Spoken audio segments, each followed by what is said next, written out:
पूछता हूँ, भले आदमी, अगर तुमको पता था तो तुम नाम बता देते। एसीबी के लिए पकड़ना, खरीद फरोख्त का ऑफर देने वाले, पैसे पहुंचाने वालों को पकड़ना आसान हो जाता। और बाद में आज माननीय मुख्यमंत्री जी ने कहा कि हमने एसओजी में भी मुकदमा दर्ज कर लिया है, ताकि कोई भी बेचारा निर्दलीय विधायक भी इधर उधर जाने से पहले, मतदान करने से पहले, अपने स्व विवेक से मतदान करने से पहले सोचे। और सुरजेवाला जी तो उससे भी आगे चले गए। सुरजेवाला जी ने कहा, राजस्थान के विधायकों को डराते हुए, राजस्थान की जनता को डराते हुए, कि ये अशोक गहलोत साहब की जब चक्की ये पीसते हैं तो बहुत बेदर्दी के साथ में पीसते हैं।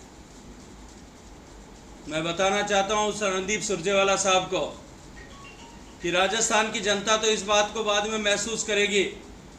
कांग्रेस पार्टी के कई दिग्गज नेताओं ने इसको महसूस किया है, इसको प्रत्यक्ष रूप से अनुभव किया है कि अशोक जी कितना बेदर्दी से चक्की पीसते हैं। माननीय अमित शाह जी का नाम लेकर के जिस तरह से माननीय मुख्यमंत्री जी ने लोकतांत्रिक मूल्यों का गला घोटा है, ये निश्चित रूप से निंदा के योग्य है। निश्चित रूप से जो है, अब ये उन्होंने भारत के प्रधानमंत्री, जो आज देश का सबसे ज्यादा लोकप्रिय नेता, उसका अपमान करने का प्रयास किया। देश की जनता इस अपमान को भी देख रही है। समय आने पर इसका भी हिसाब जनता उनसे पूछेगी। इससे पहले भी उन्होंने कई बार पिछले दिनों में आरोप लगाया है कि ये चुनाव पहले भी करवाया जा सकता था। इस चुनाव को जानबूझ करके पोस्टपोन किया गया। इस चुनाव को कोरोना के बीच में पहले भी करा सकते थे, क्यों करके पोस्टपोन किया? उन्होंने कहा कि हॉर्स ट्रेडिंग पूरी की रचना पूरी नहीं हुई थी। मैं पूछना चाहता हूं माननीय मुख्यमंत्री जी, आपने क्यों कर आगे बढ़ करके पंचायती राज के सरपंचों के, जोधपुर नगर निगम के और जोधपुर जैसे अनेक नगर पालिकाओं के चुनाव, ग्रामीण प्रशासन के जो पंचायती राज के चुनाव, पंचायती राज व्यवस्था के चुनाव, अगर सब कुछ ही हो सकते थे तो आपने क्यों कर पोस्टपोन कराए थे?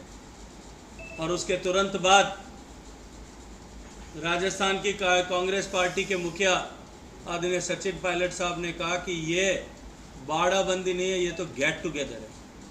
कम से कम उनको तो धन्यवाद देना चाहिए था कि लॉकडाउन के कारण से इतने दिन तक चुनाव टाल दिया गया, तो आपको ये 10 दिन का गेट टुगेदर करने का मौका मिला है और 10 दिन तक पार्टी में विचार मंथन करने का मौका मिला है। मैं उनको एक बिना मांगे हुए सलाह देना चाहता हूँ